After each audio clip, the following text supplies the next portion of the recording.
Okay, we got interrupted, so we'll split this one in two. We'll call this part two of the Elihu video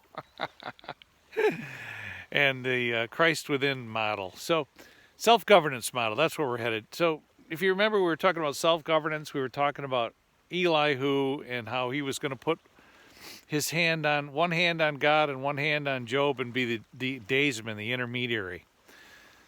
That's a perfect example of what the spirit of wisdom is all about, or the discernment process in our minds. Everybody is capable of becoming an intermediary. We're doing it by default by the way we're set up. We have our left side and our right side. We have our top and our bottom. Everything we see weighs good or bad, back and forth, up and down. That's how we perceive life and how we share our experiences and whatnot. And we come up with our models and our alphabets and our expressions and our stories and blah, blah, blah.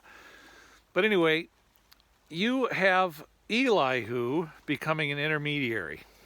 Okay, and he's going to speak as the representative between God and man. Now, who does that sound like? Duh, Dave, that sounds a lot like Christ. Yes, there you go. Now I'm going to show you where science and Jesus are one and the same. And you're not going to like me, you staunch agnostics, and I can't even think of the other word. It one-ups agnostics. Atheists. No worries. I'm not making fun of you guys. We are all definitely agnostic and atheistic, from day to day when we have our attitudes, because we want to argue with God too all the time. Anyway, so science and Jesus meet at Christ. What are you talking about, Dave? I'm talking about the spirit of discernment, the spirit of wisdom. When Jesus took the brutal beating on the death of the cross, this was symbolic of the end of the law, or the end of a way that didn't work anymore. It was a societal oppressive law that God started with the finger of Moses, right? After the tablets broke, he had to chip out two more, and those 10 commandments became the laws of the Israelites, the Hebrews. So when Jesus symbolically, well, he died, but when he died, it symbolically devastated that 10 commandments, but it also established the 10 commandments. You're like, how does that work, Dave? Well, we know the 10 commandments because they're written and they're recorded. Jesus' death took them out. That means that the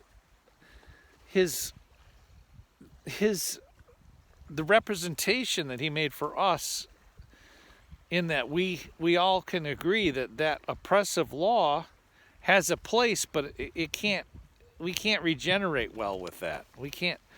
It's oppressive and it's abused by people and by God.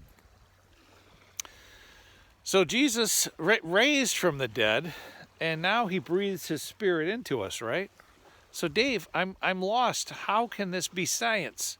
Wait for it. Just hang on, I'm getting there.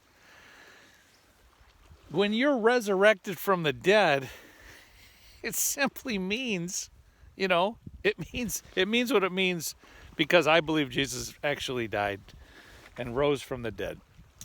But in symbolic nature, it means a lot of things, and it's absolutely fascinating, because what it means is that we have the power as lawmakers, the beasts, that we mark our pin. Jesus formed a new gospel, a new commandment. You see that? It got written down, and it one-upped God's commandments. Dave, that's blasphemy. No, that's what really happened.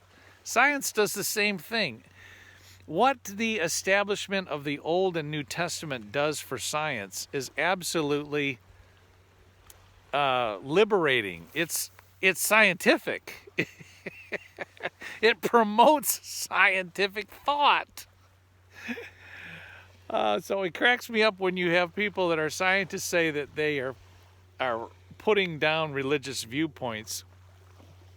And I get it because of evolution and other things. But the Christians have to get over a lot of hang-ups in the old, that they take the literal viewpoints of the Old Testament. And God bless him, we all do it. I mean, the law itself, the language itself is still foundational to our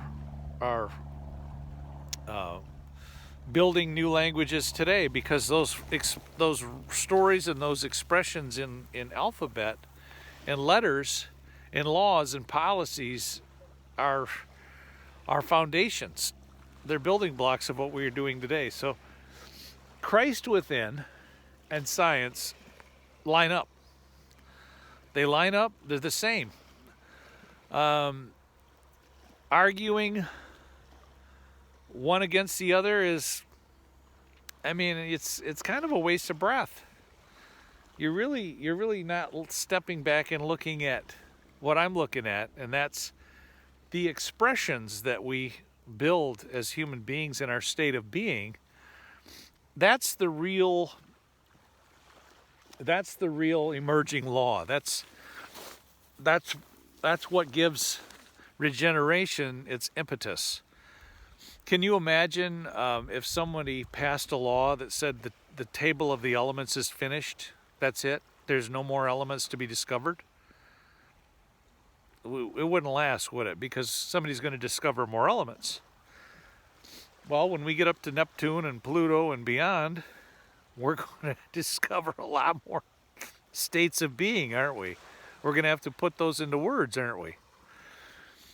So that's why I'm so excited about regeneration model. It's a way to bridge gaps between science, Christianity, between cultures, between laws, between lawmakers. Number one exciting thing about it is I'm going to take out kleptocracy with it, and you're going to help me. You're going to help me do it. We're going to do this together. The Christian faith, the Republican Party, the evangelical Christians, you got a new leader. It's me, okay? But it's also you.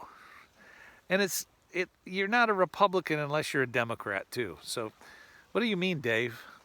I mean, if you are so adamant against a Democrat, you are a butthead. You are a fool. You're not thinking properly. Democrats and Republicans are people first. They're Americans, and next, those are points of view for a limited time, and they morph in different ways, and they're places to hang your hat and build with groups of people. It doesn't mean they are in opposition to each other about everything. They should be arguing, because when you argue, it helps you define the truth a little better. But the ultimate truth is human nurture is where we're headed as a society. In our lawmaking, in our faith, everything is going to go to human nurture. That's why the regeneration model is so exciting. It's going to be a global model, and you're going to help me put it together and do it. So anyway, take care. More later.